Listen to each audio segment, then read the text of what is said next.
서울민주아카이브 대표를 맡고 있습니다. 그리고 민주노동당 이곳 지역위원회 위원장도 함께 맡고 있습니다. 반갑습니다.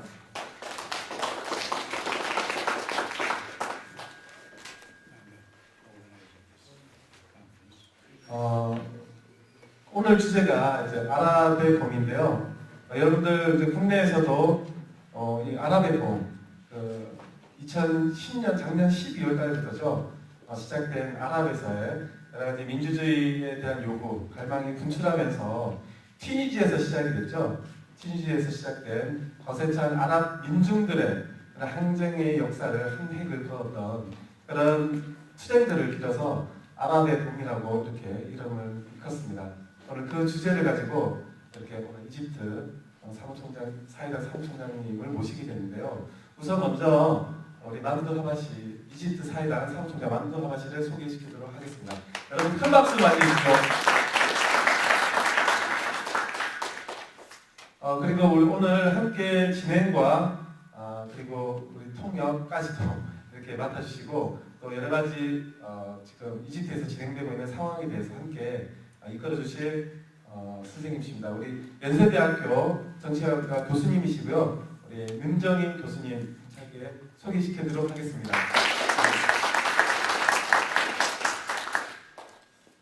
네, 그러면 바로 마이크를 윤정인 교수님께 넘기도록 하겠습니다. It's very real setting. We don't have a simultaneous interpreting in a facility here. At the same time, he told me that there will be a sequential interpreter. Apparently, it was not arranged.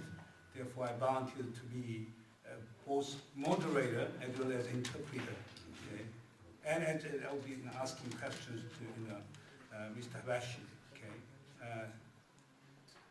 그러니까 한국말로 이렇게 하면서 그러니까 이게 좀 너무 어렵다 이 말이에요. Welcome, Alan Asada. Okay. Shukran jiddan, Habib. Okay. The Arab Middle East has been a long hibernation. Okay, most of the countries were, liberated from this Western colonial power in the 50s and 60s, in the early 60s. Okay, and then there was a massive political changes in the late 60s. But since the late 60s, 69 Gaddafi, Libya, Saddam Abbas, in Syria, with Hafiz al-Assad, Abbas, Abbaq, in Iraq, and all these kinds went through the political changes. But since then on, there was no change at all. Okay, almost 30, 40 years, political rule by, those dictators. Why is all of a sudden changes? Why all of a sudden Jasmine revolution? Let me translate in Korean. Yes, please. 자, 중동 아랍 국가들이라는 게 결국에 50년대, 60년대부터 독립을 했습니다. 그러다 60년대 말 되면 큰 정치적 변화가 옵니다.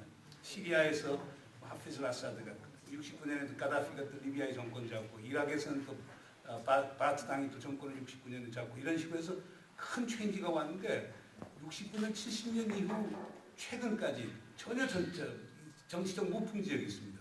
근데 왜 갑자기 이 자스민 혁명처럼 갑자기 큰 변화들이 왔는지 그걸 좀 설명해 주시죠. Thank you. I think you have asked an epochal question, no? And therefore I would like to approach this question as a global view. That means not including only the Arab world, because you have been speaking about the post-war era in general. So, looking at the post-war era, post-Cold War? Or? Yeah, the post-war, that means the post-war II, the Second World War. Okay. No? This era is limited to 3 decades, almost from 45 until 75 in general. No? In this era, we have globally seen the worldwide scenario. We have only 3 models, or let us call it 3 paradigms. No? We have in the West in general this Keynesian model, this welfare state model, free economy and Marx economy and so on, but with a special intervenience of the state. And we have in the East, or the so-called real existing socialism, we have this planned economy and this model.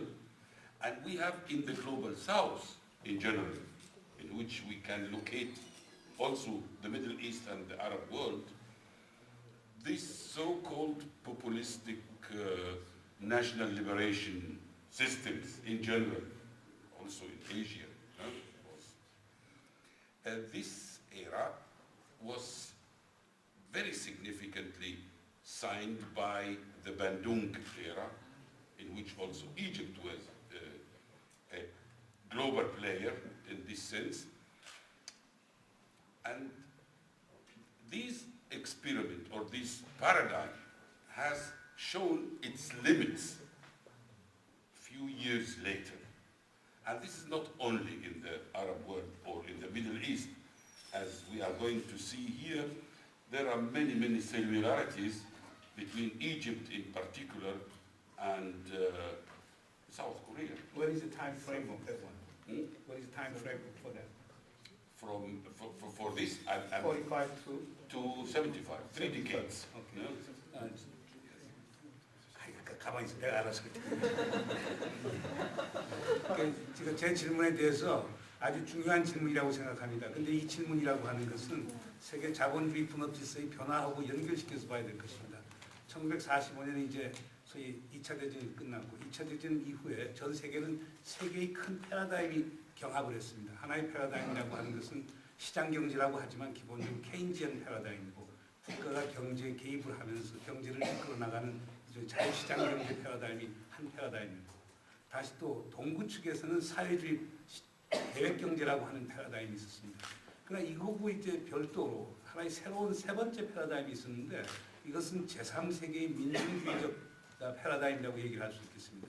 이건 1955년 반둥 회의에서 열렸던 아블록, 아시아 아프리카 블록 회의라고 하는 게 생기기 시작하면서 여기는 이집트의 나셀이 상당히 큰 중요한 역할을 했습니다.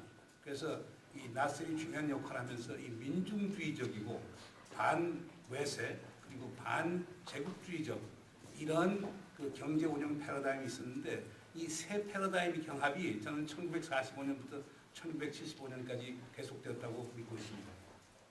I'm adding, okay? Yes, please. I trust your addition. As we have seen, exactly the year 75 was signed as the year of the explosion of the structural crisis of the entire world. That means capitalism, because all three paradigms were based on capitalism view, even those in the East. So I'm not going to analyze East and West now. It could be in another debate. But I'm going to look at the mistakes of the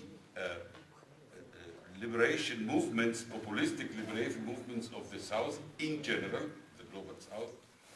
Why they did lose all the political progress in the beginning of the 50s and 60s and turned to be dictatorships and the result we have seen now. The main mistake was... But what are the so-called indicators of structural change of 1975 system? What examples can you give us? Yes, this is in connection with the global crisis. Such as, number one, 71 started the declaration of the United States of America by Nixon by canceling the gold cover of the dollar. Yeah, no, this is one, but the entire Bretton Woods system was collapsed after that by starting the deregulation that has been made up to the financial structure of the world after the war. This start of the deregulation was exactly to solve the problem of the global capitalism because capitalism has reached its limits by 75, especially after the initiation of the war in Egypt, between Egypt and Israel, 73, which made the awareness about the oil and the significance of the energy in the entire capitalist economy. The first is the financial. Yes. The second is all this energy. Yes, but it's also financial, but it's also economical. Okay. I was interested. 저는 제가 이제 여쭌 거는 1975년에 세계에 어떤 그 큰 변화가 왔다는데, 우리 이제 하바시 선생 얘기는 1975년 세계 자본주의 어떤 구조적 변화가 왔다. 그리고 이런 구조적 변화라고 하는 것이 결국에 서구의 케인지안 시스템이든지 동구의 시장 계획경제 시스템인지 이 제3세계에 있어서의 민주경제 시스템이 전부 다 영향을 많이 줬다는 겁니다. 그 이유는 이 세계의 경제권이 전부 다 자본주의 바탕을 두고 있다는 겁니다. 그럼 제가 이제 여쭤 자본주의 어떤 변화가 있었느냐? 첫 번째 변화는 결국에 1971년 들어오면서 닉슨이 소위 근본이 교환 제도를 철폐하면서 브레튼 우드 체제가 그때부터 이제 붕괴되기 시작했다는 사실입니다. 그리고 이런 자본주의 경제 체제의 위기와 붕괴를 극복하기 위해서 미국 측에 채택했던 것은 소위 디레귤레이션, 규제 해제 또는 규제 협파라고 하는 방법을 통하기 시작했습니다. 그리고 다른 하나는 또 이거하고 관련된 것인데 1973년에 사다트 대통령이 결국에 남아단 전쟁을 했습니다. 이스라엘에서 기습 공격을 했고 이런 것들이 결국에 아랍 세계에 있는 석유 산유국들의 단결을 가져와서 이런 것들이 결국에 뭐냐 에너지 부분에 있어서 새로운 변화를 가져왔습니다. 그런데 이것이 단순히 에너지 시장에서의 변화만을 가져온 게 아니고 세계 자본주의 변화까지도 결국에 변화를 가져왔습니다. I would like to speak about this point later on. I mean, about how could I understand this international crisis. But in this context, I would like now to speak about the mistakes of the model or the paradigm of the global south, why it did fail in this. And then we can see it, yes, and when we can see it in the general context. The mistake was, in general, the illusion that the third world countries could have a development paradigm on a bourgeois base, on a capitalist base, independent from the centers, from the capitalist centers, with the goal to catch up. And this is just impossible. 여기서 이제 하나 강조하려고 하는 건 우리가 관심 있는 분야가 제3세계 월드인데 그때 제3세계 이제 그 민중 또는 자급자족주의적 경제 체제를 옹호하는 사람들이 주장하는데 한 가지 가장 기본적인 제약과 모순이 있었습니다. 그래서 그들은 뭘 생각했느냐?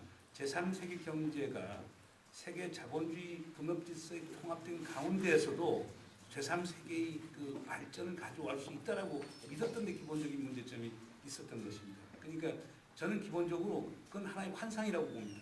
결국에 자본주의 분업 질서 체제 또는 자본주의 캐피탈 시스템에 소위 예속된 그런 제3세계 경제권이라고 하는 것은 자생적 경제 발전의 가능성이 상당히 희박하다고 보기 때문에 저는 여기에서 가장 큰 어떤 제3세계 환상이 있었지 않았는가 생각합니다.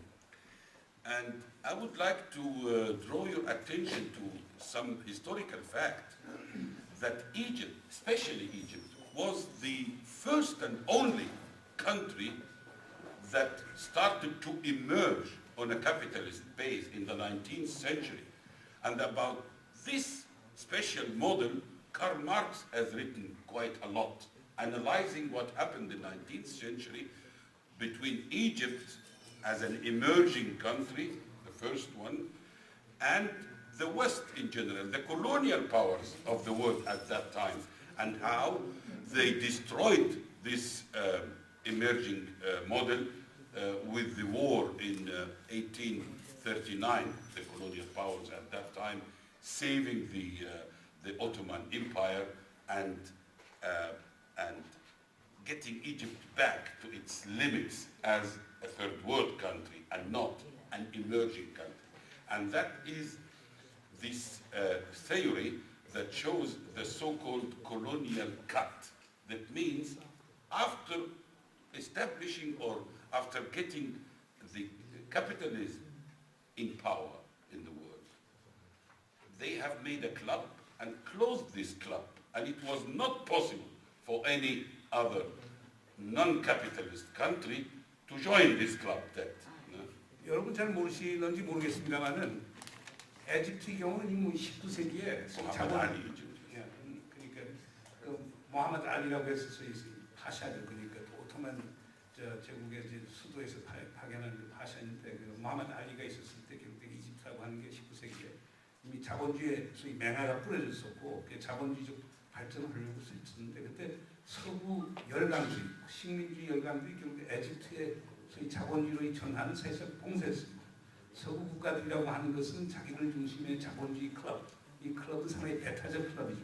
이 배타적 클럽의 제3세계 이런 신흥 경제 세력들이 동참하는 것을 거부해왔습니다. 바로 거기에서 에집트의 좌절이 있었던 거고 그 좌절이 결국 에집트의 빈곤과 저개발을 지속시키지 않았는가 봅니다. Then I was saying that if Egypt was in the capitalist club, then Egypt should have been different Egypt or what? No, it was not in this club. It was emerging to join this club. But Egypt was rejected. Yes. That is why the source of power can only development in Egypt. Yes. If Egypt was accepted by them, No, I mean, Egypt could have been like OECD countries nowadays. I'm sure it was not possible. 그러니까 내가 지금 제가 하는 것은 그럼 우리 하바이 선생님께서 얘기하는 게 에집트를 결국 이제 자본주의 클럽에 들어가지 못했다. 그럼 제가 주장한 거는 만약 그때 자본주의 클럽에 들어갔으면 지금 에집트가 OECD 국가가 됐을 것 아니냐. 그렇게 했지만 그 자신을 못 하겠다. And I am against hypothetical questions in history. I mean, No, but if still, it could be and so. but because you're making a value judgment that Egypt was blocked by the capitalist or so colonial power. That is why Egypt couldn't make a big economic transformation, leading to the current poverty and underdevelopment. Yes. No, this is the first try. Yeah, but 19th century. 19th Yes, century. 19th century. And it was not my analysis. This analysis came from Karl Marx personally. He was 칼 막스의 분석에 따른 제가 그걸 빼뜨렸는데. Trying to prove. Since you're like the Immanuel Wallerstein or Samir Ramin, too big. Therefore, what I would be asking this way, okay? 이게 그다음 끝이 없으니까. Because we are interested in let's jump. Okay, Yes. let's jump. No, okay. Look at Abdul Gamal Nasser. Okay, he was Gamal Nasser, successfully. yes. He was successfully in 1952 in a military coup. Okay, then he studied Arab socialists in the past in Egypt, but failed. Yes, let me answer. Right? Let me answer exactly this. Why question. fail? Yes. 제가 얘기하는 건 오케이. 그러니까 너무 이제 크게 벌리지 말고 에집트 얘기만 하자. 그러면 에집트가 그렇게 모하메드 알리가 있었을 때, 파샤가 있었을 때 그런 식으로 해서 결국에 서구에 들어가지 못하고 이제 저개발 빈곤과 저개발해서 식민지 이제 희생자가 됐기 때문에 그럼 제가 얘기하는 건 1952년 이제 나셀이 이제 군사혁명 성공을 해갖고 아랍 사회주의 이제 노선을 걷는데 그것도 실패한 거 아니냐? 그거 어떻게 보느냐? This is exactly the second try. And Nasser's regime failed. But why? This is the question. Yes. Because Nasser was not even one day in his life a socialist. He had also, like Muhammad Ali, the idea of developing the country, but on a capitalist base, not on a social base. But exactly like Muhammad Ali, he had the illusion that he could make a capitalist bourgeois class independent from the West, independent from the center. And this is not possible, because starting this model, you have to create a special capitalist class in the country, and this capitalist class, after a certain development, it gets the relationship with the centers over their relationship to the inside the country, and in turn to be clear capitalism. So why are you saying So that the conflict. there can be no bourgeois in the development in the periphery, No, Not at all. no, not as the leadership of the development. So you have to make the development on another base, Another day. Okay, I was going to led by socialists, or with a socialist perspective, and not having the goal to catch up with the West. 그러니까 지금 나셀이 왜 실패했느냐? 나셀은 아랍 사회주의를 주장했지만은 나셀 평생에 단 하루도 사회주의자인 적은 없다고 저는 봅니다. 나셀은 기본적으로 자기 말은 수사학적으로는 사회주의라고 했지만 본인이 꿈꿨던 것은 모하마드 알리처럼 자본주의를 통해서 부르주아 이코노미, 소위 부르주아 경제권을 만들고 그것을 통해서 이 경제를 향상시키려고 했던 것입니다. 근데 기본적으로 주변부, 중심부의 기본 로직에 따라서 표면적으로는 사회주의를 하지만 자본주의 경로를 통해서 발전과 어떤 그 대중들의 삶의 질을 향상시킬 수 있는 그런 시스템을 가져올 거라고 저는 보지 않았습니다. 그런 환상 때문에 결국에 나셀이 실패를 했는데 그러면 그 대안은 뭐냐? 그러니까 이제 우리 하바시 선생 얘기는 대안은 결국 사회주의 경로로 가야지 자본주의의 맥을 대놓고 그러면서 사회주의 어떤 슬로건을 내놓고 그 안에서 그 부르주의 발전을 한다라고 하는 것은 진정한 의미에서의 지속 가능한 발전을 가져올 수 없다고 본다. I think there are many proofs for that, what I pretend here. And I think South Korea is one of the significant examples for that. You have achieved quite a lot on the way of development, economical development. But did you achieve also independency and real democracy? I doubt. This is something different. There is always a class ruling in the country, in the third world country, to which both our countries belong, if we want it or not. And this class is connected to the centers, the economic base. They are integrated in the centers. They are not competitors. They are part of the global system and part with the economical interests with the centers and not with the inside. 그러니까 한국이 지금 성공한 국가라고 이렇게 얘기를 합니다. 물론 경제적으로 성공했죠. 그러나 한국이 진정한 의미 있어서 소위 자주성과 독립을 갖고 있습니까?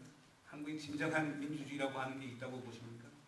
물론 한국이 전반적으로 나아졌죠. 그러나 한국 사회라고 하는 것은 결국에 지배하는 게 꼭 지배와 피지배 계급으로 나눠져 있는 거고 이런 지배 피지배 계급의 구조라고 하는 것은 결국 중심부의 자본주의적 그 분업 질서 논의하고 저는 연관돼 있다고 봅니다. 그렇기 때문에 거기에서 벗어나는 건 쉽지 않을 거라고 저는 봅니다. But how about the Yes, let me come now to the Arab world. Okay, Okay. let me push you because you have so many stories that I cannot really tame it. I'll push for in that way so that we can get into Arab Springs. Okay, now how about Sadat? Yes, Sadat, let me yeah. continue with Good. the Arab before Sadat, because what happened in the Arab world, similar to many other countries of the third world, is that these national liberation movements turned to be dictatorships, using examples or models like nationalism, which we call it in our countries pan-Arabism or something like this, or using religious ideologies like we have in the Islamist movements and so on. Anyway, using anything but not a class vision. And this leads automatically to dictatorship because this cannot achieve whatever development could be.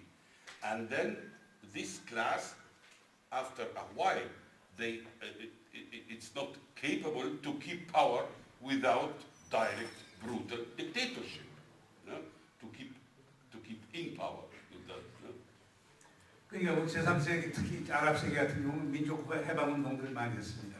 민족 해방운동을 하는 과정에서 결국에 소위 계급 구조 또는 계급 사회라고 하는 것을 사실 배제를 했습니다. 그래서 그 대안으로 선택한 것들이 하나는 아랍 민족주의라는 것을 선택했고 다른 하나는 결국에 이슬람이라고 하는 종교를 선택했습니다. 그런데 이 둘 다 어떤 결과를 가져왔느냐? 딕테이터십, 독재라고 하는 지배 구조를 가졌습니다. 결국에 그게 소위 자본과 계급의 어떤 그 압제, 그것이 아니라고 한다라고 하면 결국에 중동 아랍 국가에서 나타난 것은 결국에 민족주의 이름으로 또는 이슬람의 이름으로서 결국 압제와 폭정을 하는 그런 국가들이 생겨났던 것입니다. So, when you look at the Nasser regime, as an example, a very significant example, Nasser regime had a conflict with the West, not because he was socialist or has a socialist vision, although he has always repeated that, but does not mean that he was a socialist. The newborn, so-called bureaucratic bourgeoisie in this regime, was not able or even willing to defend this regime against the West, because their own interests were in the connection with the West and not in the connection of the development model of Nasser. This Nasser was nothing but what the sandcastle? All he's supporting, bureaucrats and whatever, they're all the pro-Western? Yes, the bureaucratic bourgeoisie is always pro-Western, and this is not a model in Egypt. Also in the Eastern countries also, no? It's the same model. The bureaucratic bourgeoisie turned to be clear bourgeoisie. But those the bureaucratic bourgeoisie side, very pro-Western. Yes. Right? Then there won't be any conflict. But why then there was a conflict between Nasser and the West? Because Nasser had the illusion that he could develop the country independently, and that was not accepted by the West. They have used the chance after the end of Nasser regime to get Egypt back to the box, to the enclosure of the.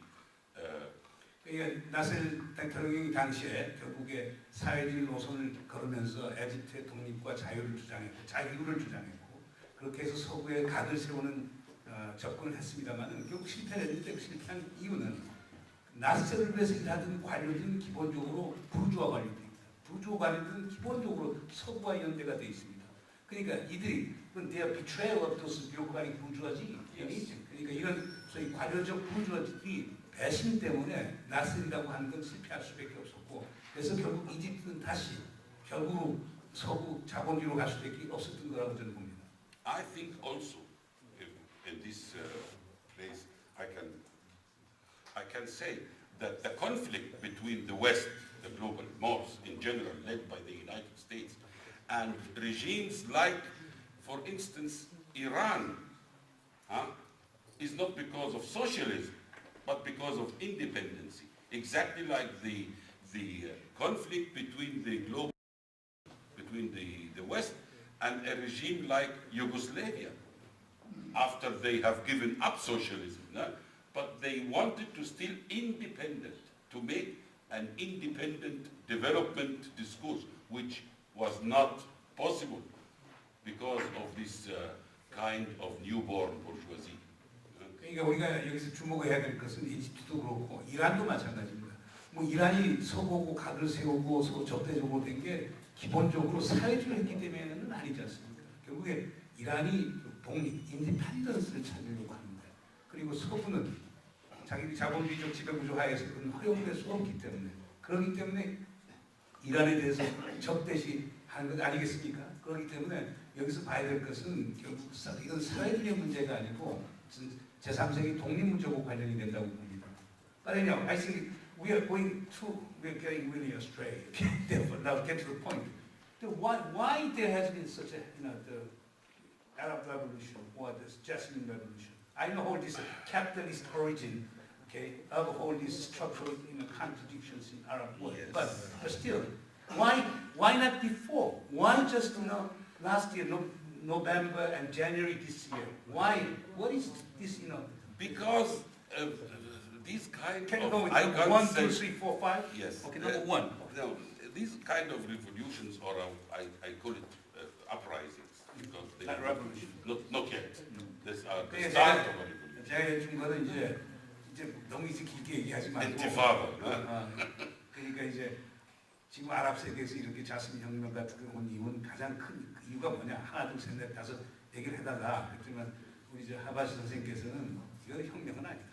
업라이징 그거라고 할 수 있고 그 다음에 인티파다라고 하는 게 그저 팔레스타인에서 1차 인티파다, 2차 인티파다 있었는데 저항 그러니까 황거 이 정도 수준이 혁명이라고 보진 않는다. Why you don't think it is a revolution? Because In Egypt it's not a revolution, but in Tunisia not it yet is. even. Not Because even Tunisia? these 제가 질문한 거는 혁명이 아니라고 그러는데 왜 they 혁명이 are- 아닌가? 그래서 오케이 이집트는 아직 가고 있으니까 혁명이 아니지만 튜니지안 혁명이라고 볼 수 있지 않은가 했지만 혁명이 아니랍니다. revolution means it achieves a real change in the progressive way if it's a revolution and in the reactionary way if it's a counter-revolution in the structure of the power. But this is not achieved yet. It is claimed, it is demanded, but it's not achieved yet. 그러니까 저는 혁명이라고 하는 건 이렇게 정의됩니다. 결국에 어떤 그 미래를 향해서 나가는 데 있어서 권력의 구조가 본질적으로 바뀌는 것을 저는 레볼루션이라고 하고 그리고 과거의 권력으로 회귀하려고 하는 것을 카운터 레볼루션, 반혁명이라고 봅니다. 이런 혁명과 반혁명의 시각에서 봤을 때 지금 아랍 세계에서 일어나는 것은 결국에 혁명도 반혁명도 전혀 아닌 상당히 애매모호한 상태라고 얘기하겠습니다.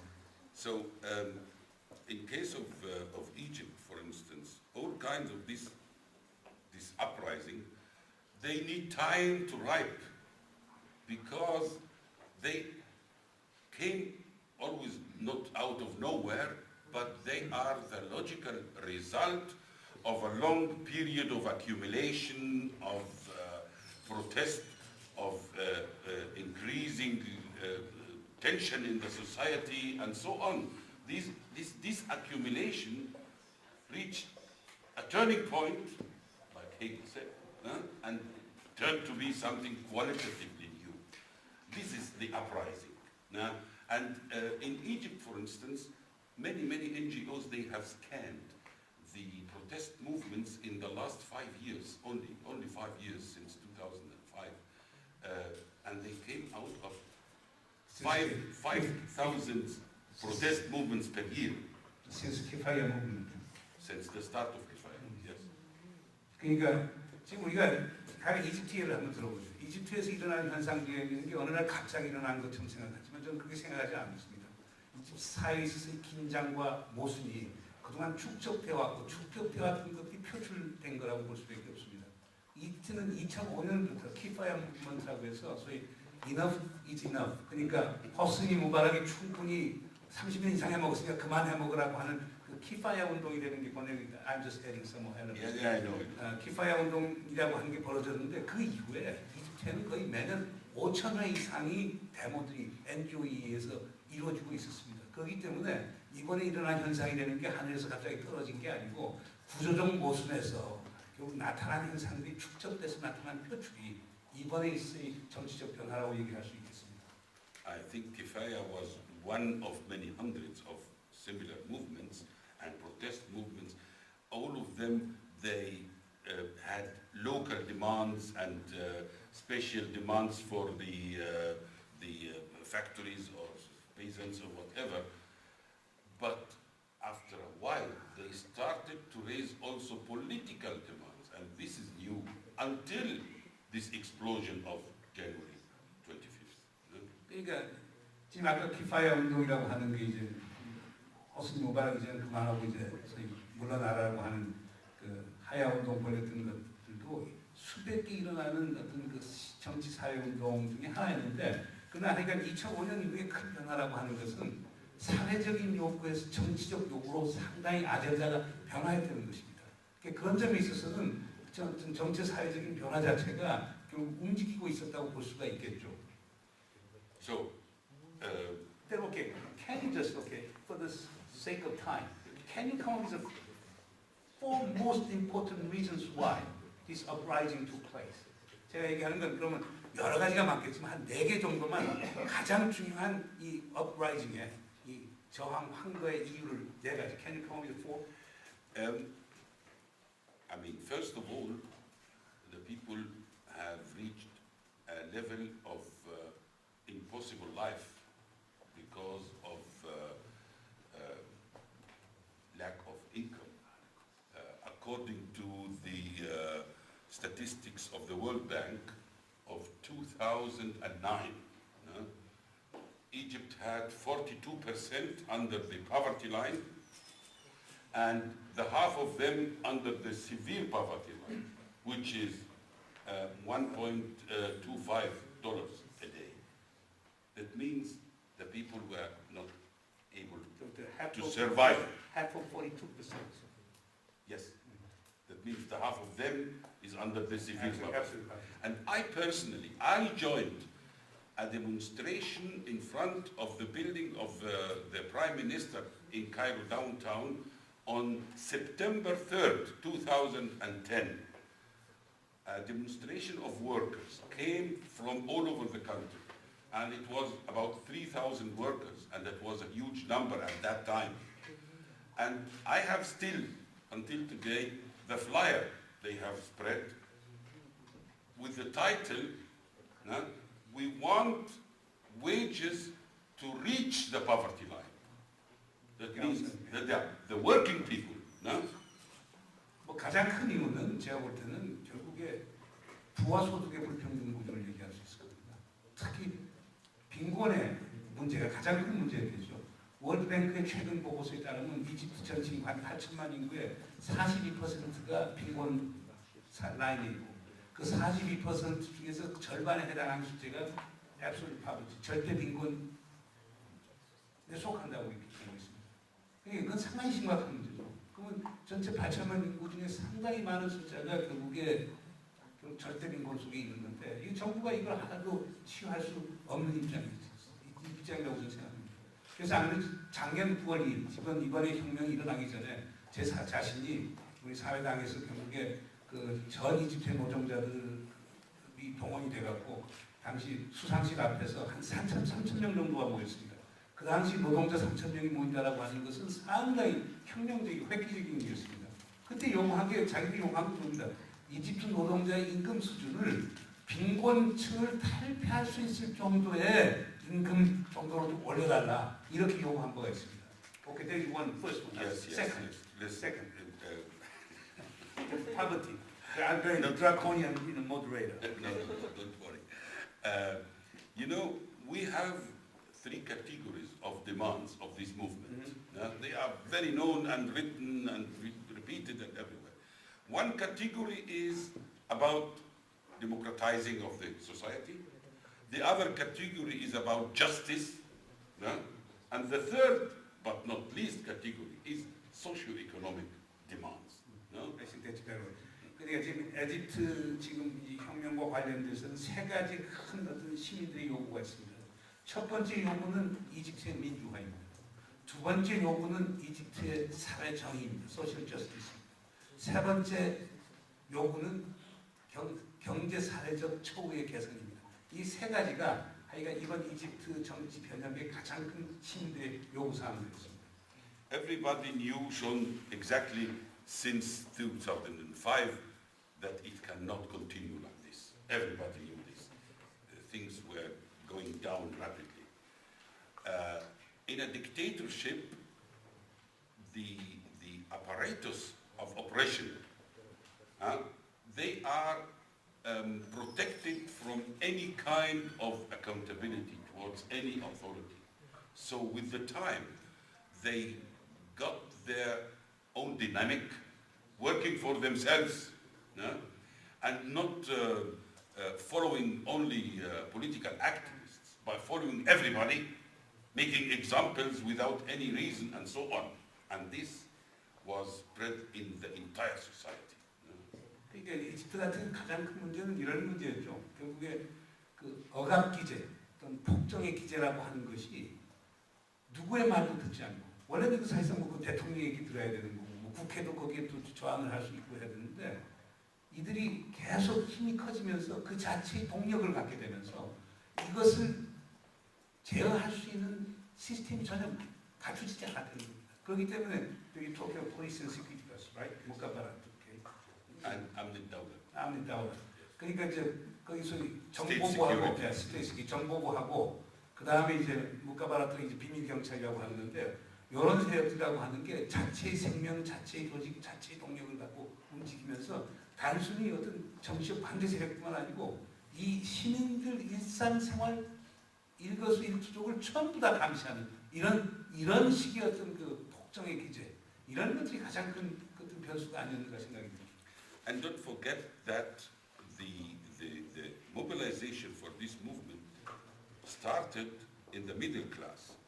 And the demands of the revolution are always connected to the classes because, you know, the middle class demanded not the socio-economic demands, but human dignity because Egyptians have been humiliated unextendedly.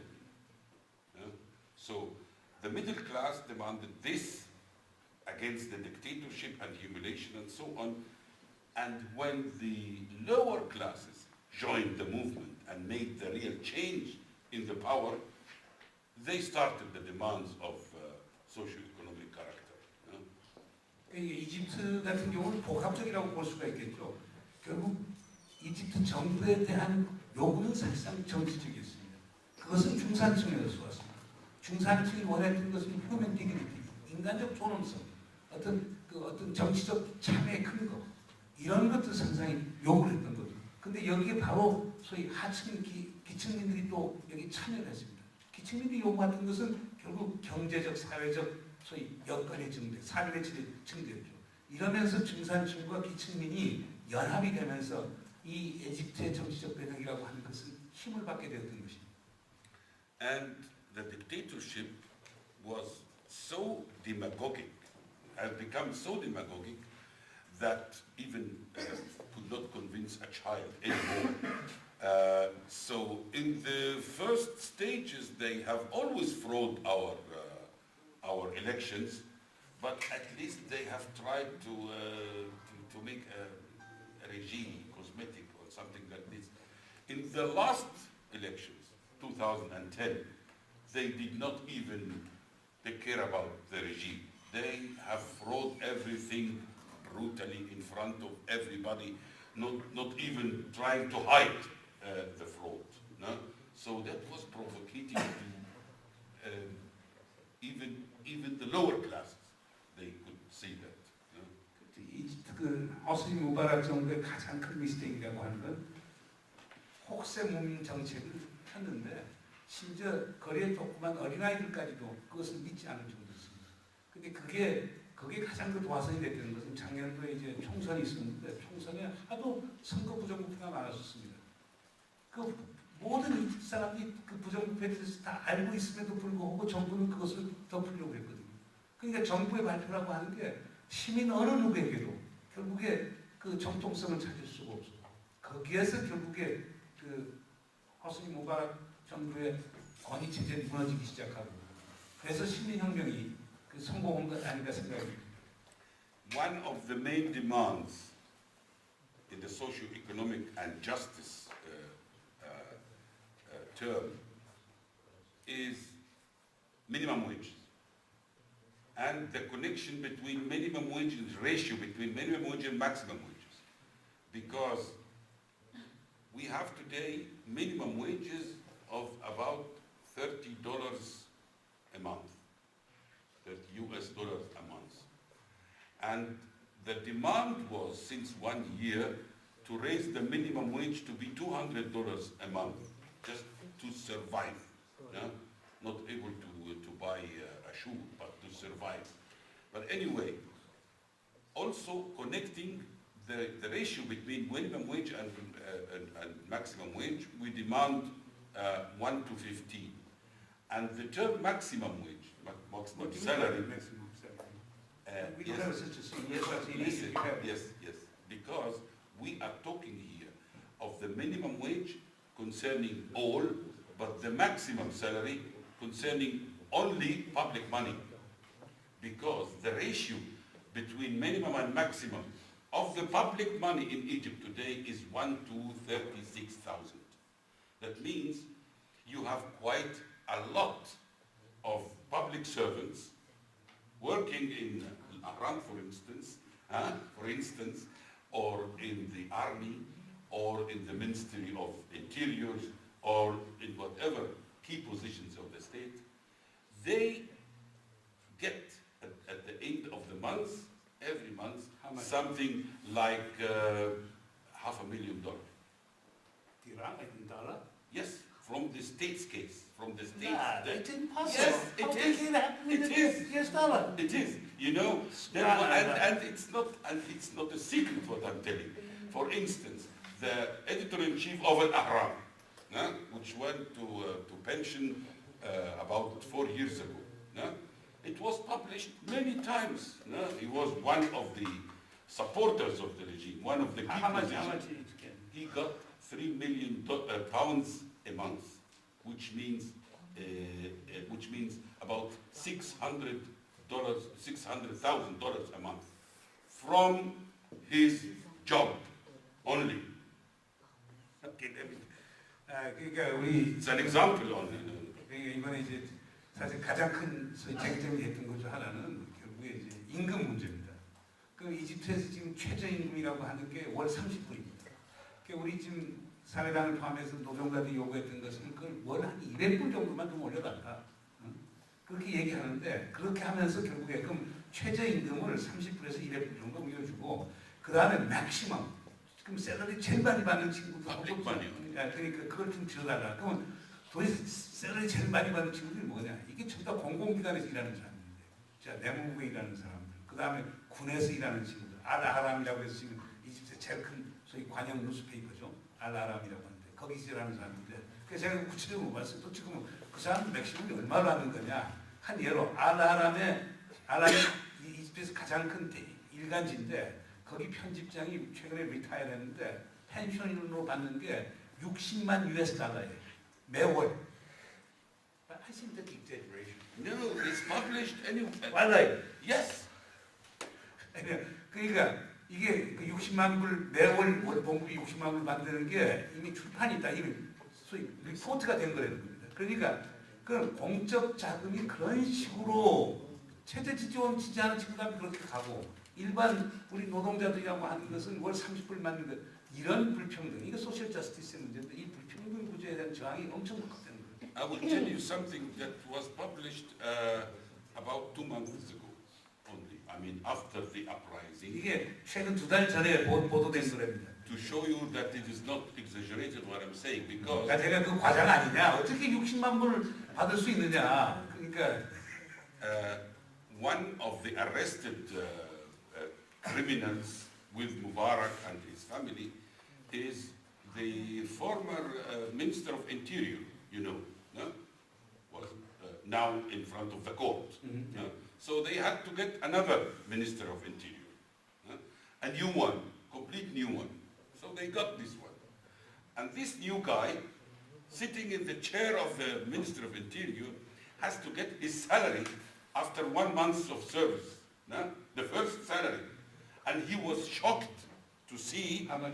the number and refused to take it and said, I cannot, and written that and published it.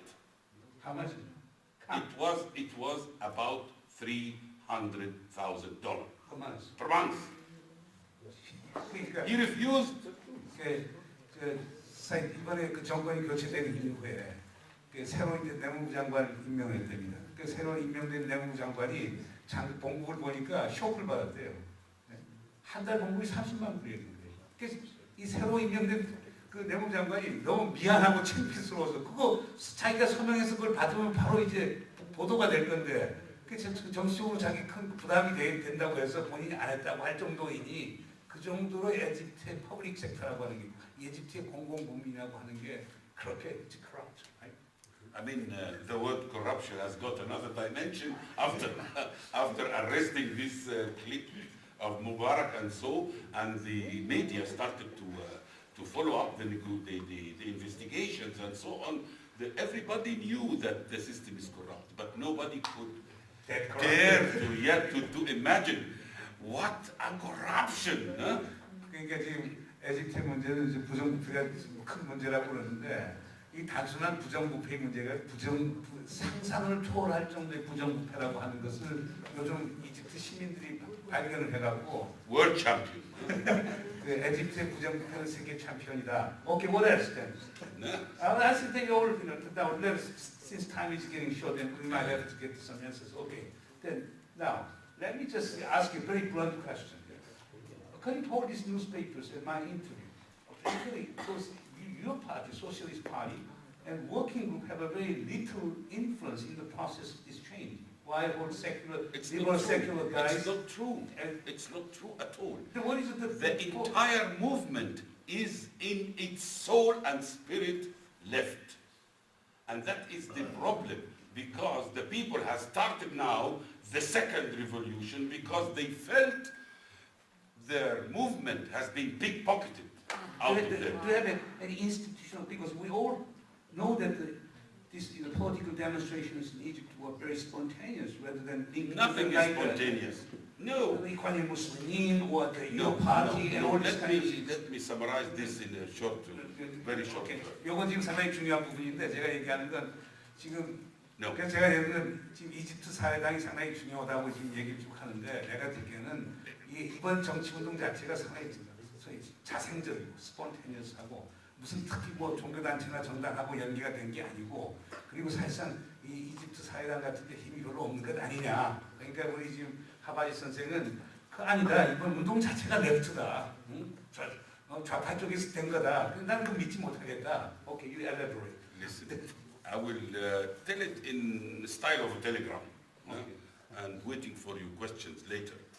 Anyway, nothing is simple, is spontaneous, because the demonstrations that started on January 25th this year, they were mobilized of weeks before, no?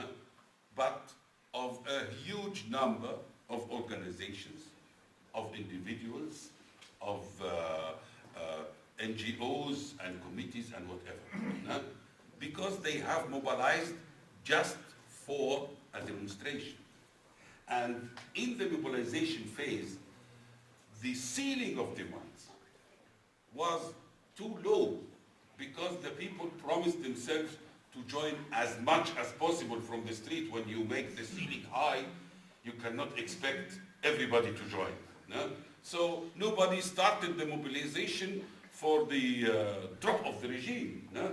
Because they had this, we demonstrate for social justice and for anti-corruption and for independence and so on, no? In general, like this. But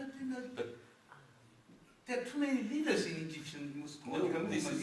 Any kind of movement, you got there only one or two, but there are too many leaders. No, there are hundreds. I met Ahmed Mahad, the hateful, sixth movement leader, and he was telling me he's a leader, and another guy is an Islamic guy. No, we were leaders. No, listen. I'm going to tell 여기 you exactly let this me point. translate on that point. 그러니까 그렇게 이제 동원되는 게 저는 이제 스폰테니어스 자연 발생적인 거 아니냐 이렇게 얘기하고 그게 언론 보도도 그렇게 나온 건데 저는 그게 아니다.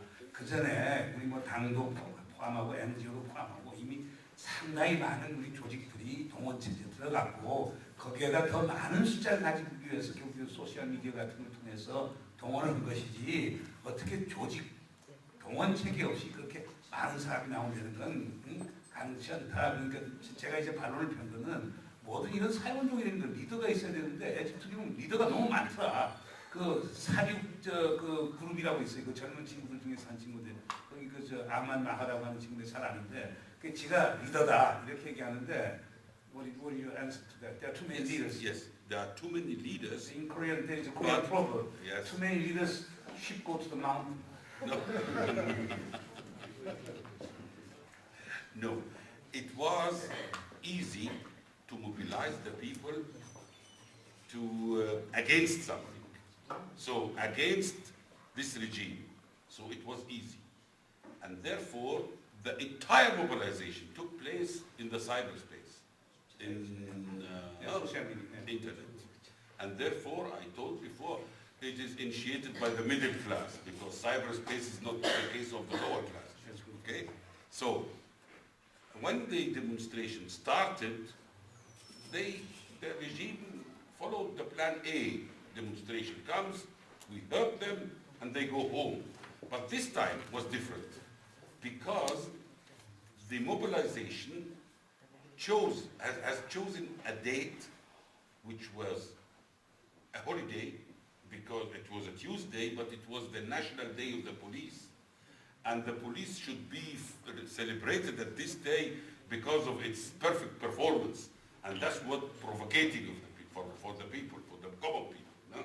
So, and because it's holiday, nobody go work, so it was possible to demonstrate. And they started, and we got hit. No? But this time, they started not only in Cairo downtown, like always, they started everywhere. But at that point, all these NGOs and political parties were Not involved. yet. Not yet? Not yet. The political parties, not everywhere. Only the left, and especially the Muslim brothers, they have declared before they start that they are not part of this movement, they are against this movement, and they are supporting this regime in this movement. 그러니까 여기까지만 제 말씀드릴게요. 그러니까 시작이 된 거는 사실상 중산층 중심으로 됐습니다. 왜냐하면 이 소셜 미디어 갖고 인터넷 가진 게 중산층만 갖고 있는 거지 무슨 기층민들이 갖고 있는 건 아니니까요. 그걸 동원한 다음에 동원해서 사실 동원은 날도 그렇습니다. 그때 그 타헤르 광장에서 한 날이 공휴일이었습니다. 그날이 화요일이었는데 그게 경찰이 날이었습니다. 그래서 경찰들이 전부 다 그러니까 휴가 가고 쉬는 날을 통해서 모여서 그게 성공적으로 될 수 있었지. 만약 그 다른 날이었더라고 보면 더 많은 어떤 그 희생이 따랐을 거라고 봅니다. 그러나 한 가지 분명한 것은 이 과정에서 이런 그 모멘텀을 유지하는 과정에서는 결국에 사회단체 그다음 정당 등이 역할을 했습니다. 그러나 한 가지 분명한 얘기는 좌파 정당들이 여기에서 일을 했지. 소위 무슬림 브라더후드, 무슬림 형제단 같은 거기는 기본적으로 이번에 참여하지 않았습니다. 자기는 관계가 없다고 얘기했고 오히려 허스니 무바라크를 지지한다고 이렇게 얘기를 했습니다. 그래서 그런 점에서 좌파의 역할이 상당히 크다고 봅니다. 그럼 let me just ask one question. Then why the Freedom and Justice Party is more popular than your This Socialist is a Party? historical problem. It's historical problem. Yes, I can 제가 tell 얘기한 you. 건 만약 그런 식으로 사회당 법에서 좌파 정당들이 잘했다고 보면은 지금 에집트 지금 오늘 총선인데 오늘 지금 보면은 기본적으로 그 자유정의당이라고 해서 무슬림 브라더드, 무슬림 형제단이 오가나이즘 정당이 가장 인기가 높거든요. 그게 왜 그런 현상이 생기느냐? If you give me 5 minutes, I can answer this, but not less than 5 minutes. Just you can do it. Since I cannot answer it in one sentence. Impossible to understand. 2 sentences. No, impossible. Okay, then we can ask. You can then Okay. then okay. Let me go to another question. Okay. 이거는 제가 let me just give it this supplementary explanation. 이게 지금 에집트 역사에서 큰 문제인데요. 그러니까 에집트 역사에서 사실상 이게 나세리 해설했던 군부 힘과고 했지만 거기에 노동자 농민 그 펠라라고 해서 이제 소작농들 중심으로 쭉 움직여 나갔거든요. 근데 이집트 역사에서 보면 노동자 이분하고 저는 시각이 좀 다를 거예요. 그렇게 강할 수 없는 게 결국 산업 공업이 발달하지 않은 데서 문제점이 생긴 것 같아요. 전부 다 관료 중심 체제. I'm just explaining that as Egyptian workers made a very important contribution, but the way the economic development was undertaken, because there was no political and social space for workers, and there was no expansion of workers. Okay, that is why people tend to have a false expectation of all Muslim Brotherhood and Islamic forces. Okay, that's my No, interpretation. not only. No, no. Okay, I know that. Okay, now let me then, because now we should have open floor. Not only. My- Listen. okay. Give me 1 minute and Okay, I 1 minute. Okay, go. will open questions. 1 minute. You know, just to understand the political landscape of Egypt. Now, we have many major players. After the first triumph of this movement, that means the drop of Mubarak, not the regime, although the drop of the regime was the demand, the people started to recognize very quickly the necessity of having the traditional form of organization because they have to construct something and not to crush something. Yeah? And this recognition led to a huge number of organizations, which has the same issue like you said, the ship go to mountain, and at the same time, within these 9 months, the military council as the conductor of the counter-revolution, has played a very clever, smart political game with the clear target to keep as much as possible from the old regime, because it is part of the old regime. Okay? 그러니까 지금 이집트 같은 데 꼬이고 이제 사실상 그 이슬람 세력인 무슬림 형제단이 이제 힘을 갖고 하는 이유 중에 하나는 지난번에 이제 호스니 무바락을 축출할 때 사실상 과거 레짐, 앙시앙 레짐을 완전히 바꾼 게 아니었거든요. 거기 그 체제는 그냥 있는 상태에서 호스니 무바락만 결치까지 시켰던 건데, 그다음에 이제 군사 평예가 들어와서 지금 군사 평예가 지금 거의 다 신탁 관리를 지금 하고 있는데, 군사 평예의 입장이라고 하는 건 기득권 세력을 지금 옹호하는 거니까, 기득권 세력을 옹호하기 위해서는 결국 그 자유정의당 같은 그 이슬람 세력하고 연대를 할 수밖에 없고, 이 과정에서 그런 친구들이 지금 정치적으로 유리한 고지를 지금 잡고 있는 겁니다.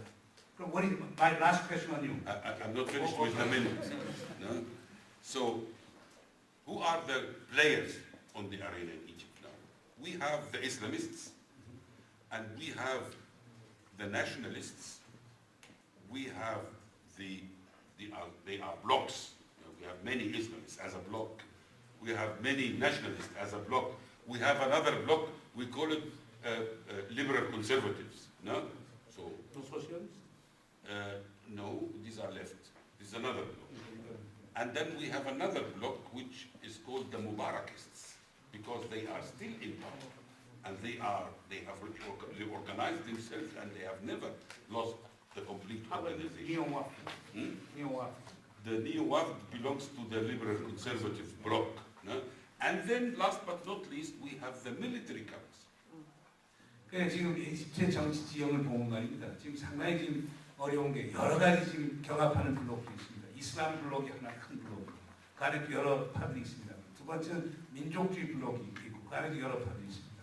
그 다음에 있는 게 이제 리버럴 컨서버티브, 자유주의적 보수주의 세력인데, 그것은 니오-와프드 당이라고 해서 전에 과거 파루크 국왕이 있을 때 기득권 세력을 하면 그 세력이고, 그 다음에 또 있는 게 우리 좌파 세력이라고 하는 레프트 블록이 있고, 그 다음 마지막으로 어쩌면 가장 강한 게 지금 군사평양에 밀리터리 카운슬에서 지금 이런 큰 블록들이 지금 경합하고 있는 게 이집트의 정치 지형입니다. We have to analyze every single bloc alone and to know its attitude towards the movement and its subject and goals, what to achieve, even including the military council. And you would find... 거기 아까 빼뜨린 게 그 무바락의 그 추종 세력도 지금 포함되어 있다고 봅니다. 그러니까 그것까지 포함해서 그냥 무바락의 추종 세력, 기득권 세력.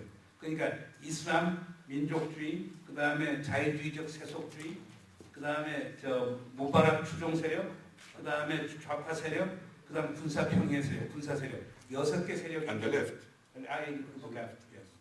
So, and now when we analyze every single bloc, we shall find at the end of the day, all together on one side and the left, alone with the revolution on the other side.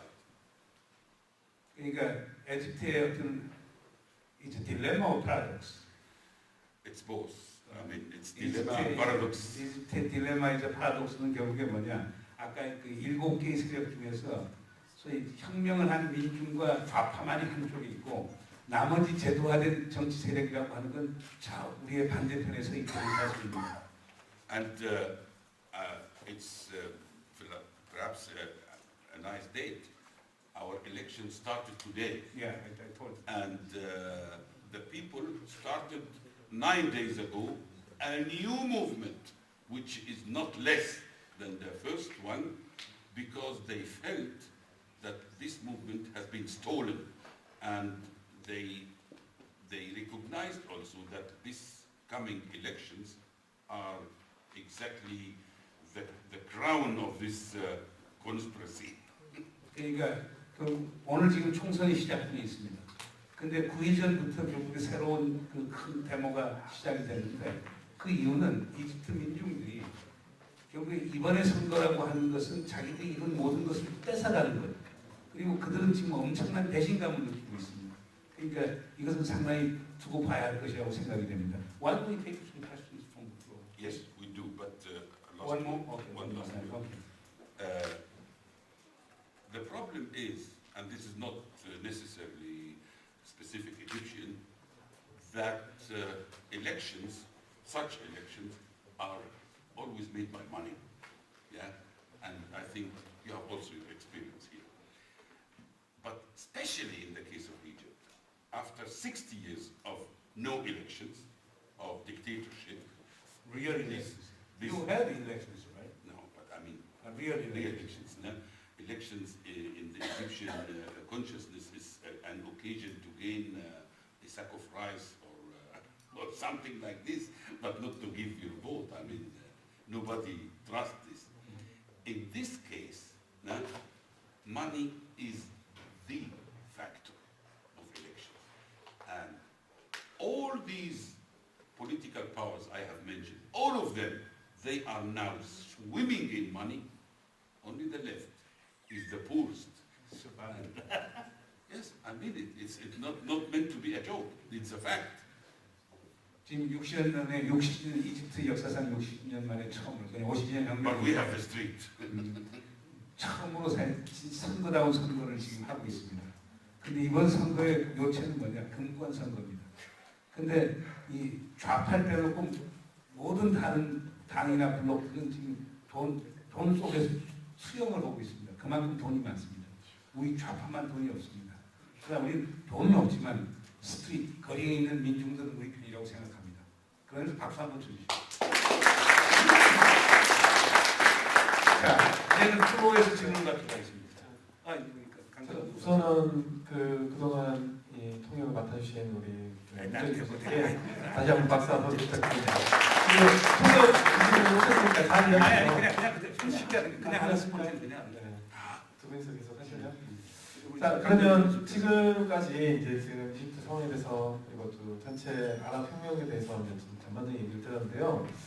플로에서 좀 더 찍어서 구체적으로 좀 알고 싶은 지점에 대해서 질문 있으면 질문해 주시면 고맙겠습니다. 네, 우리 강정국 교수님. 예, 아주 재미있게 잘 들었습니다. 첫 번째 질문은요, 부르주아 베이스의 제3세계 자주적이고 독립적인 발전은 불가능하다. 그러니까 로컬 부르주아가 좀 성장하면은 저쪽에 센트럴 부르주아하고 링크되기 때문에 불가능하다. 그렇게 이야기를 했었는데 어느 정도 사실이지만도 중국의 경우에는 그렇지 않지 않느냐 하는 그런 이제 질문이고요. 중국을 어떻게 할 거냐. 두 번째, 그게 자본주의의 헤게모니가 패권이 관철될 때는 그 이야기가 맞는 이야기지만도 특히 지금과 같이 파워 트랜지션 피어리어드 같은 경우에는 그게 안 맞을 수 있지 않느냐. 그러니까 독자적인 그런 어떤 가능성이 지금 한국이 비록 이렇게 독립도 자주도 못하고 있지만도 이 파워 트랜지션을 잘 이용을 하면은 그게 가능하지도 않겠느냐 하는 그런 의문이고요. 세 번째는 이집트 같은 경우에 구조적으로 여러 가지 문제가 축적이 되고 쌓여서 갑자기 생긴 게 아니라 이게 폭발할 수밖에 없는 그런 과정이 있었다고 보는데 그건 사실이라고 봅니다. 그렇지만 리비아의 경우에는 전혀 소시오 이코노믹 인자스티스도 없었고 자스티스도 없었고 그런 축적된 힘도 없었는데 갑자기 그것도 일주일 만에 벵가지가 무너지고 하는 거는 리비아 자체의 민중의 힘이 아니라 이거는 미국이나 프랑스나 영국의 제국주의의 그런 창조물이다. 이렇게 볼 수밖에 제 생각으로는 없는데 그 차이가 어떻게 설명될까요? Professor 정국함 is PhD in sociology from he got his PhD in sociology from University of Wisconsin. Therefore, he's very well known in leading sociologists in South Korea and very leftist too. Okay, let me make a point. I have three set of questions. First questions. You mentioned that it might be impossible to have a sustainable development through the so-called local bourgeoisie or capitalist bourgeoisie in the periphery, because the center is destined to dictate the periphery. But you still believe in it. But in the case of South Korea and China, that really shows that Yes, dependent development could be more than possible using local bourgeoisie. First question. Second question, it is so because of changing power configuration. We can clearly witness the power transition. Capitalism may not be as hegemonic as before. There could be new changes. Look at the case of China. What did your take on that one? Third one, yes, I agree with your observation about in the case of Egypt. There has been accumulation of all kinds of tension, contradictions, and etc., leading to the eruption in January this year. But if you look at the case of Libya, things seem somewhat very different. How can Benghazi can fall apart reasonably? Therefore, I would argue there must have been more exogenous barriers, like interference by France, United States, and the United Kingdom, and etc., rather than endogenous forces. Okay? There must be very different between Libya and Egypt. What is your take in the interpretation? It's a big question, but anyway. First one, I don't think that China is a relevant model. You cannot compare China with any other country. You can compare perhaps South Korea with Egypt, or with Iran, or whatever, or Turkey, but not China. And I'm not sure that the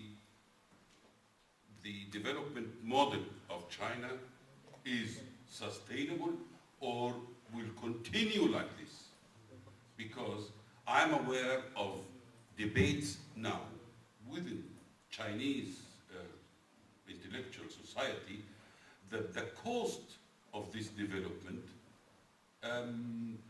is not rentable at all when you calculate the ecological costs, as an example. No? So nowadays in China, they are rethinking the model of the last 20 years. It's not that they are now have found already the perfect model. No? So, and China with its huge volume is not comparable with others. In case of South Korea, as an example, what does it mean, development? Is it only industrializing the country? If this is the criteria or the measure to judge about development, so you are a developed country. But in this case, I can add there is quite a number of other measures and criteria for development. No? Therefore, we in the World Forum for Alternatives, we are now discussing a project. We have to work it out in the next month. It's some kind of a research work about what do we understand under human-based, human-centered development. What does this mean? We have already produced a work about our understanding for democracy, but this is something different. It's a part of it, but what does this mean, human-centered development? And is this model of catching up with the West, is this model valid and could be applied for the third world? Or another watching point, is the observation of one country enough today, or you have to look of the global perspective? I mean, 우선 일부만 번역을 하겠습니다. 그러니까 지금 우리 강 교수님 말씀하신 것 중에서 중국 같은 데는 사실상 예외적으로 봐야 될 것 아닙니다. 너무나 큰 경제권이고, 그러나 중국 자체도 최근에 내부 문제를 지금 보면은 중국 자체도 결국에 지금까지 한 경제 발전이 옳은 발전인가에 대한 것, 그리고 지금과 같은 급속 경제 발전이 가져오는 여러 가지 부작용, 특히 환경에 대한 침해, 이런 것들에 대한 내부 논쟁이 많고, 그리고 지금 시기에 자본주의적 경제 발전이 20년 후에도 계속될 수 있는가에 대한 내부적 논란이 많은 걸로 알고 있습니다. 그렇기 때문에 중국 같은 걸 제3세계 국가들하고 비교하는 건 상당히 좀 어렵다고 저는 보고요. 그러니까 그리고 지금 중국 같은 데도 어떻게 보면 사실 로컬 부주의를 통해서 이제 경제가 발전이 되는데 이게 20년 후 지속 가능할 것인가에 대해서 저는 약간 회의적으로 보고 있습니다. 두 번째, 한국 같은 경우는 물론 한국이 경제 발전을 많이 했죠. 그리고 경제 발전이라고 하는 것을 공업화라고 하는 지표를 갖고 얘기하면 분명히 한국은 성공한 케이스입니다. 그리고 서구를 따라잡는 그런 경제 발전이 되면 한국은 성공했었다고 저는 봅니다. 그러나 저희 대한 포럼에서 요즘 많은 연구를 하고 있지만은 발전이라고 하는 것이, 개발이라고 하는 것이 인간 중심적인 human centered development 이런 식으로 다르게 본다라고 하면은 한국 모델이 제3세계의 다른 제3세계 국가에 적용할 수 있는지 이에 대한 상당히 저는 회의적으로 봅니다. Let me continue in this context.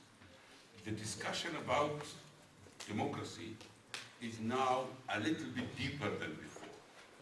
On one hand, we had taken at the left more than one generation to recognize that this kind of bourgeois democracy, of this pluralistic election system, just parliamentarism, is not to be completely rejected, but you have to take it, like the mathematicians used to say, as necessary condition, not sufficient. But it does not mean the entire democracy we understand. We understand democracy of the entire society. In this context, you can observe another debate, even in the countries of the metropolitan centers, like in Germany or France or Britain or so. Many of heavyweight intellectuals, they not even necessarily left-handed, they have recognized that this kind of democracy does not achieve the minimum required for our survival today, not even sustainability. We are talking about survival. So such simple questions like they have calculated that, for instance, automobile industry is not sustainable and not to carry, if you continue like this, if you extrapolate the line like this, it will lead to a global disaster.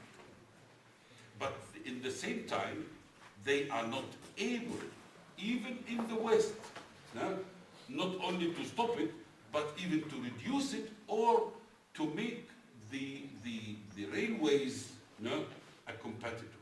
Not even that they could achieve. So when you look at very essential decisions that should be taken on the level of the society, they are not capable to do it under this kind of democracy.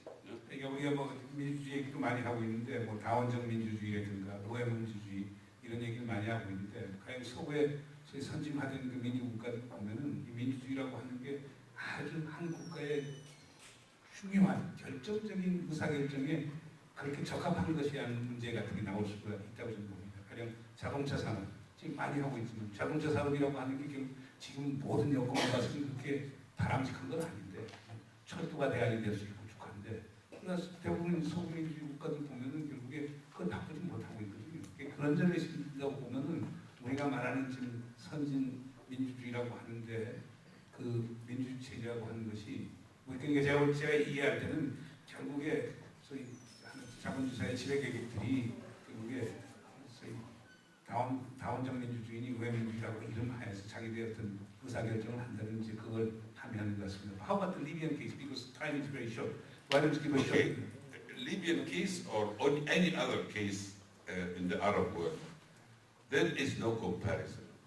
The only thing they have in common, the Arab countries, is dictatorship, but nothing else.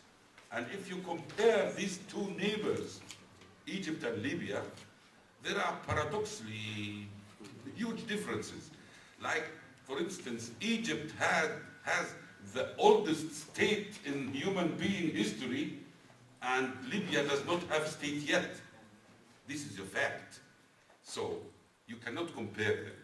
In case of Libya, I personally still believe until today that the NATO intervention, that the entire movement that we have been observing in the media about Libya is not a popular uprising.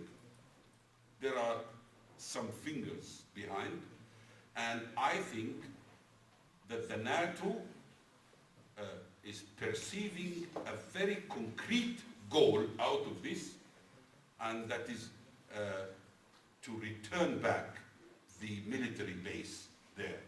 Because in the earlier time, before Gaddafi, they had the AFRICOM there, and now the AFRICOM has been transferred to Stuttgart in the south of Germany. This should be back, and this is already decided, but they try to find out how to make it. And now they have created the first step, which is creating a marionette regime in Libya with which they can make anything. Are you agreeing with Professor Khan? I don't know what he meant, So but he if he mentioned says that, Western so intervention. chapeau. 오케이, 그러니까 리비아하고 이집트 케이스는 사실상 제가 볼 때는 두 국가를 비교할 수는 없다고 보고요. 이집트는 인류 역사상 가장 오래된 국가를 갖고 있고 리비아 같은 건 아직 국가가 형성되지도 않은 전 지역이라고 봅니다. 그러나 이번에 나토 개입 같은 경우는 기본적으로 정치적보다 오히려 군사적 목적이 더 많지 않은가 봅니다. 지금 미국이 갖고 있는 아프리콤이라고 해서 아프리카 커맨드라고 하는 게 스튜트가르트 그 남쪽 독일에 있는데 지금 제가 알기에는 미국과 나토가 결국 그 아프리콤을 결국에 리비아로 지금 옮기는 걸 결정한 걸로 압니다. 그럼 이건 제가 볼 때는 이건 뭐 내부적인 정쟁이고 이거 다 떠나서 결국에 미국과 나토 국가들이 군사적 저희 수책에 의해서 여기에다 이제 자기 군사기지 만들려고 한 거라고 봅니다. 그래서 이건 완전한 외세 개입에 관한 거라고 봅니다. 오케이. Mr. Kim. 간단한 퀘스천. 이집트는 석유가 많이 나는데 이집트는 석유 많이 안 나요. 석유의 이권을 에집트요. 에집트. 에집트 석유 그렇게 많이 안 나요. 안 납니까? 근데 석유가 나는 줄 알았는데 아니 가스는 좀 나서 이스라엘이 좀 대주는데 이권을 중앙 정부가 관할합니까? 아니면은 그 지방 그 지역 정부가 관할합니까? Who is in control of Egyptian oil and gas? Oh. Not the big. In general, according to the law and the constitution, it is the property of the people. But under such kind of dictatorships, they steal this. No? And there is, it was an agreement that had been signed between Egypt and Israel, no? To sell to Israel the gas, the Egyptian gas. And it's very criminal agreement.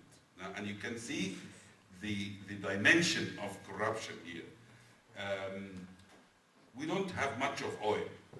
I mean, Egypt has very few oil, which is not even enough for our own needs. No? But we have enough gas. So the agreement signed with Israel was to Egypt to sell to Israel the Egyptian gas via pipeline for much less than the international price, the international rate, and bond for 20 years without any reason. Yeah? And it was a huge movement against this business. I say business because many people have got enough money, especially the Mubarak dynasty. And as a matter of fact, it's still working until today. And the pipeline has been bombed until today 5 times. And they repair it and continue pumping. 그러니까 기본적으로 이집트 헌법이 하면은 이집트에서 나는 석유와 가스는 이집트 국민에 속하는 거라고 돼 있었는데 독재 국가니까 독재자가 좀 더 그걸 좌지우지하고 있었죠. 석유는 이집트에서 거의 안 나고요. 가스는 나는데요. 가스의 경우는 결국 이집트가 모바락이 있었을 때 이스라엘이 가스를 공급해 주는데 국제유가보다 훨씬 저렴한 가격에 20년 동안 장기 공급하게 돼 있거든요. 그리고 저희들 보기에는 거기에서 호스니 무바락 이랬던 사람들이 엄청난 많은 이윤을 취했다고 저는 보고 있습니다. 그리고 지금까지 5번이나 결국에 지금 북한 테러 공격에서 가스관이 더 망가졌습니다. 지금 수리하고 있는데 뭐 분부가 지금 잡고 있으니까 계속 하는데 그 변화가 있을 거라고 저는 봅니다. And something else to this business. Even during Mubarak time, we have got a court sentence against this business. That the court has said this business is not valid, it's corrupt, and we could not achieve it. 그러니까 무바락이 정권 잡고 있을 때도 이집트 법원에서 어떤 결정을 내느냐면 이런 식으로 국제유가보다 국제가격보다 낮은 가격의 가스를 이스라엘에 공급하는 것은 불법이다. 그래서 취소 결정을 내렸는데도 무바락이 결국에 그것을 받아들이지 않았다고 봅니다. And that's not all. In the last 3 years, all the entire gas production of Egypt was not enough to fulfill the agreement. So Egypt had to buy about 1/4 of the quantity in the international market from Qatar with the higher price to deliver it for the lower price to fulfill the agreement. 더 한심한 거는 20년 동안 그 가스를 공급해주는 공급량이 있는데 에집트에서 나는 가스 갖고 충분히 안 되기 때문에 그 모자라는 부분을 카타르에서 국제 가격보다 더 높은 프리미엄을 줘갖고 사와서 그걸 공급해줬는데 그 모든 것들이 결국에 무바락 있었을 때 그 가족 일가들하고 전부 다 거기에서 커미션 떼먹느라고 아메리칸 커미션. Yes, but what I am saying here is not any kind of insider tips or conspiracy. This is open and it's discussed in the media everywhere. And 이건 제가 특별히 뭐 비밀 정보를 드리는 게 아니고 모든 언론에서 이게 논의된 사항입니다. 자 마지막으로 질문 하나만 더 받고 끝나요. 3시간이니까. 질문 더 하실 분 한 분만 없으시죠? 저기 예. 큰 소리로. 최근에 이집트 대사관에서 이집트 혁명을 지지하는 집회가 있었는데 그 참가했던 학생이었고요. 저 학생 아니고 지금 그 대학을 지나고 준비 중인 학생이고요. 좀 무슬림 형제단에 대해서 얘기하고 싶은 게 비록 무슬림 형제단이 좀 이슬람주의에 기반하고 있고 일부 무슬림 형제단 그 지도부 같은 경우는 무바락 정부의 지장은 사실이지만 일반 청년들 같은 경우는 이 아랍 혁명을 지지했고 좀 변화를 바란다고 알고 있었거든요.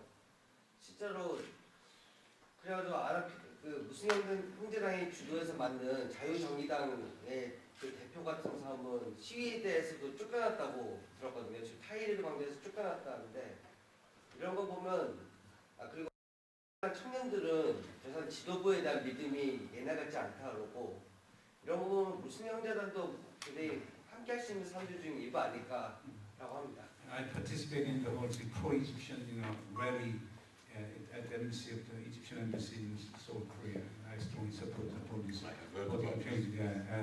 Thank you. But I look into all this Muslim Brotherhood. Yes, the leader was literally ousted by all these, the street people in the entire plaza. But as the youth elements of the Muslim Brotherhood, they are extremely supportive of the uprising, and they have been very active. They have different lines from the leadership. Yes or no? Let me say a few words about this.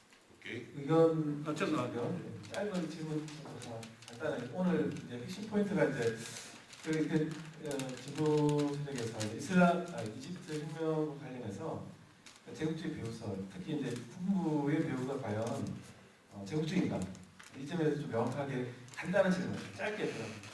Who is behind the whole military council of Egypt? Is it imperialist or the Western power? Just very shortly, because our time is only over. You ask big questions and force me to be short. I cannot. Life is like that. Yes, U.S. militarism, imperialism is behind our military council, and this is very clear. They have integrated this military leadership into the comprador class that ruled Egypt since Sadat. They have integrated it by very simple means, by money. Yes, and this is also not secret. It's published in Egypt, it's published in the United States, and it has been also declared by Hillary Clinton and by Obama many times. After signing the Camp David Agreement, 1978, 79. 78, Camp David, 79. 78. Anyway, this 1 year makes a difference of $1.3 billion because since this agreement has been signed between Menachem Begin and Sadat, the mediator, Jimmy Carter, used this to get Egypt back by the military, because the military was ruling Egypt. But the Egyptian military was more or less patriotic, anti-colonial under Nasser. So they get rid of the old leadership by letting them getting old and go home. And the new leadership has been taken every second year, every year twice, first and second and third layer of the leadership to be brainwashed in the United States, and last but not least, paying $1.3 billion a year, not to the Egyptian government, but to the army directly, without being accountable to any kind of authorities until today. 그러니까 이제 1978년 캠프 데이비드 협상 이후에 미국이 결국에 매년 총 원조는 한 25불 될 거예요. 그리고 13억 5천 불 정도를 13억 5천 불을 이집트 군부한테 주는데 이집트 정부에 주는 게 아니에요. 이집트 군부한테 줘갖고 이 군부가 쓴 거에 대해서는 이집트 정부의 어느 누구도 소위 물어보지 못하게 돼 있고 That's why they put that clause in the constitution. They were trying to put in there. 그 이유 때문에 이제 이집트 헌법이 나려고 그러는데 그렇게 본다라고 하면 기본적으로 그래서 미국 원조를 통해 갖고 군사 원조, 경제 원조를 통해 갖고 그 미국이 어떤 거기 지지 세력들을 만들어 군부를 만들었고 그다음에 컴프라드로스 그 메판계급을 만들었고 이 둘을 통해 갖고 결국에 지금 이집트는 계속 이집트의 영향을 줘왔는데 지금도 그게 계속된다고 봅니다. 그런 점에서 미국의 군사주의와 미국의 제국주의라고 하는 게 이집트 이 정치 변화의 뒤에 있고 지금 군사 평의 뒤에 있다고 이렇게 봅니다. How about your answer to his question? I have to continue the same question of the army first. Because Okay.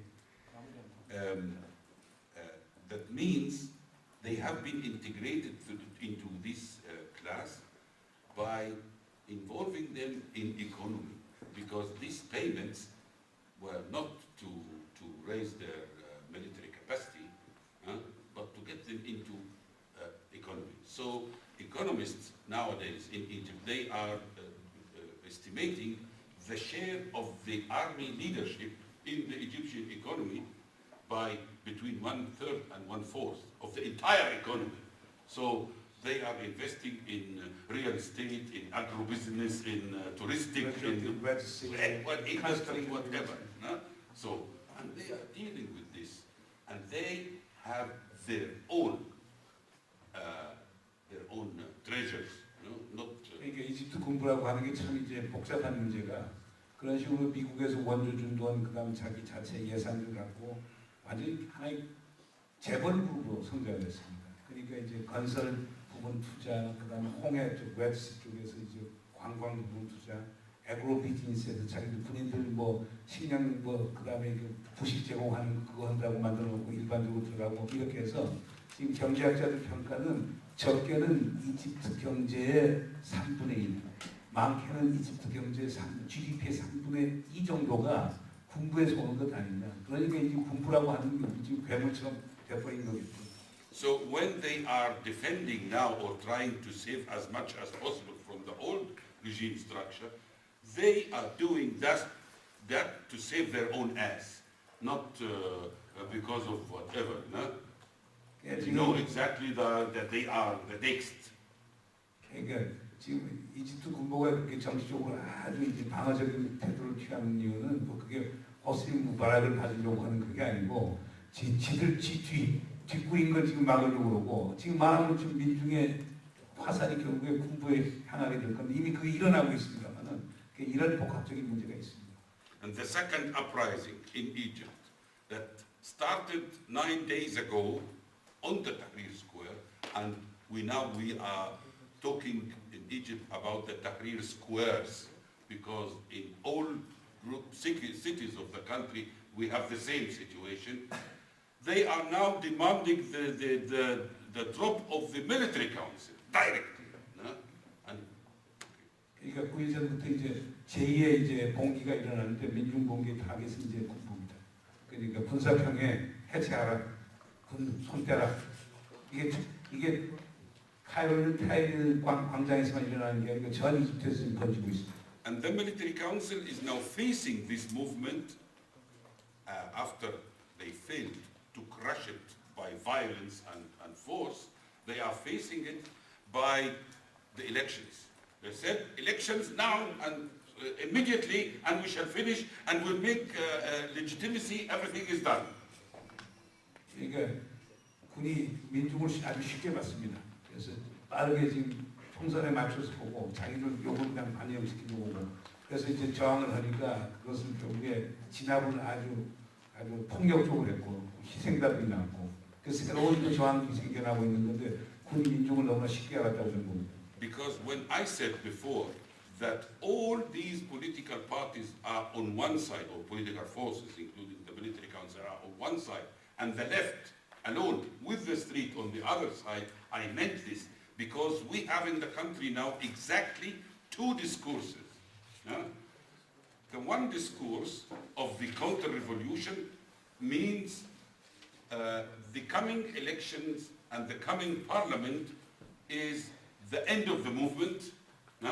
Now go home and start raising the GDP. And the other discourse is exactly the opposite. Now is the start of the movement.